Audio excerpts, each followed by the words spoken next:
بابا اینجا چرا اینقدر خفت؟ احساس خفگی دارم من اصلا. برم لباسامو عوض بکنم ببینم یه ذره حالا بکنم.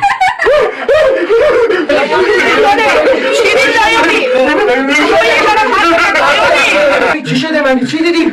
چی شده؟ واقعا بکن. بچه رو مگه ندیدید شما بغلتون رد؟ نه ما چیزی ندیدیم. میخوره بچه بود و شد میشد. چیزی ندیدیم. زدی با همه میگه بخواب استراحت کنیم. محمد چیه داره؟ به نظر اینجا جن داره؟